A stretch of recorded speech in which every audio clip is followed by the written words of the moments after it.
if you've been following the channel for a while, this background might look like, oh, she's back in her apartment background. The background of many a readathon, me reading in bed, being too tired to keep reading.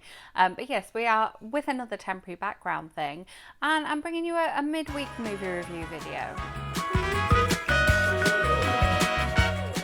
Welcome back, or if you are new here, welcome. My name is Katrina and I make bookish content here on this channel every week, and then movie reviews here at the weekend, but we're mixing it up a little bit this week. All of my movie reviews are of course spoiler free, and I will leave a playlist of my recent reviews linked up above in case you are looking for something to watch this week. Yes, today we are going to be talking about the new Nicolas Cage film. What's it? The Unbearable Weight of... Oh my goodness, I can't even remember the title of it. So that kind of like gives you an idea of what I thought of this film.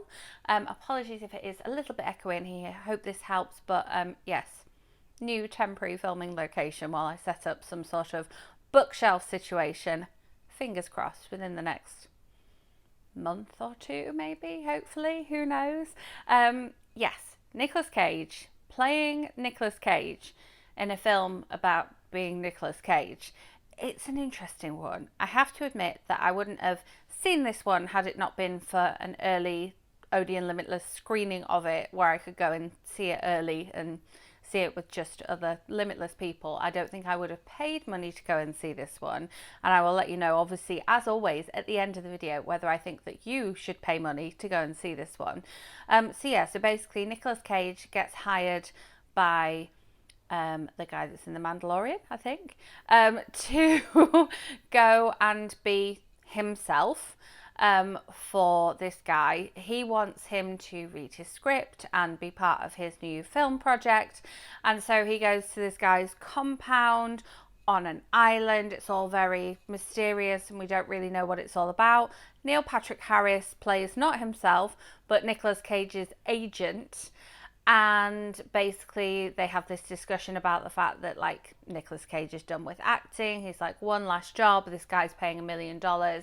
And that's where I kind of like, my understanding of exactly what was going on in the film kind of ended. There was somebody that had been kidnapped and this other guy was part of it somehow. You get to find out exactly how throughout the film, but it starts off as this weird kind of like bit of a meta biopic kind of a thing, and then it turns into a classic Nicolas Cage type of action film. Tiffany Haddish is in it, which is never a good sign for a movie for me. Like, I like her being herself, but when she's in a film, I just find myself not enjoying that film at all. It's like she puts this curse on a film for me personally, and I don't go in there going, oh, Tiffany Haddish is in this, I'm not going to enjoy it. I go, this could be the one. This could be the one I really enjoy, even though Tiffany Haddish is in it. Yeah, obviously Nicolas Cage is in it. Now, I'm not a big action movie fan. If you've been following the channel for a while, you will know that. I like me some Avengers. I don't mind a bit of horror. Action, I'm not so hot on. James Bond, not really my kind of thing. So I'm not a big Nicolas Cage fan. I've seen Con Air. I enjoyed that. I have not seen many other Nicolas Cage films, I will have to say. And so I wasn't going in there as a Nicolas Cage fan. But there are some moments of comedy in this film for sure, especially the moments where Nicolas Cage and Neil Patrick Harris are talking to each other. But it was difficult to work out what was real and what was acting on Nicolas Cage's part. He was kind of taking the mick out of himself, and then there was this earlier version of himself that appeared as well. And so I think I was possibly overthinking this film, because I was sat there going, is this meant to be humour? Is this meant to be funny?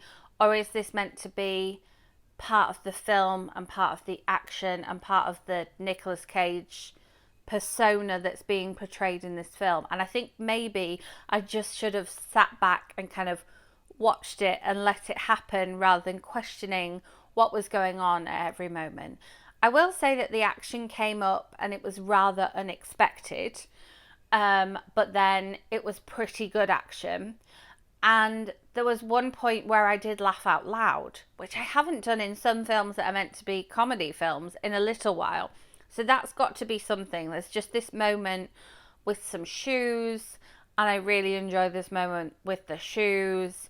But yeah, certain aspects of it, I was like, this is just too far-fetched. I don't even know if Nicolas Cage would believe this. And then I was, again, overthinking it, going, well, is he Nicolas Cage, or is he playing Nicolas Cage, or is this him playing the person that he was hired to play in the film? Was all a little bit too much. The review of this film is really hard to make because I didn't really understand what the film was trying to be, and so I'm finding it hard to review the film against what it was trying to be because I didn't understand that. I feel like maybe I should have watched other people's reviews, but I do tend to not watch other reviews of films before reviewing them for you here on the channel, because I like to form my own opinion and just give you my initial thoughts myself. And so yeah, this is a new release. It's a Nicolas Cage film. It's got his name attached to it. There are also other people in the film who are big names and have a draw to them. But why were they making this film? That's what I can't understand. Why? The why behind it. Should you pay your cinema going money to go and see this one? No, you should not. I would not have paid money to go and see this one. It's not a Nicolas Cage action film. It's not a comedy. It's not a film about Nicolas Cage.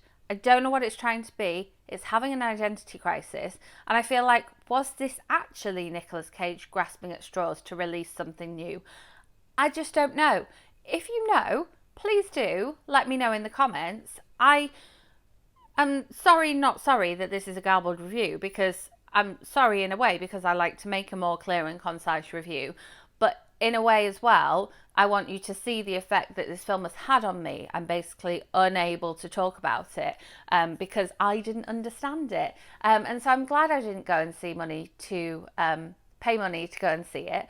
I am, however, a little bit miffed that this was the last film that I saw with my Odeon Limitless membership, because I'm just finding I'm not having the time with work and other stuff and wanting to read and things to go into the cinema to make it worth the money. I'll still be going to the cinema, don't worry, and watching new releases on Netflix. I have a lot of book versus movie videos in the works because there are a lot of adaptations that have come out or are coming out, so make sure you are subscribed and hit that notification bell so you don't miss those. I will leave my book versus movie playlist along with my movie reviews playlist in the end screen.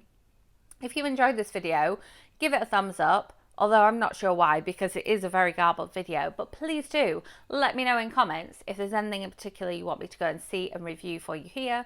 New Marvel film coming up. Very excited for that one. But also, if you know what was going on with this film, whatever the title may be. It's got a long title. And yeah, as I say, I am sorry that it's not a more organised, thoughtful review.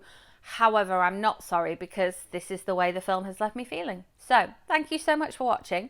I will be back with another movie review video for you very soon. I will also be back with more book versus movie videos. I'm looking this way because I've got a pile of books over there to be read for movies. It's coming very soon.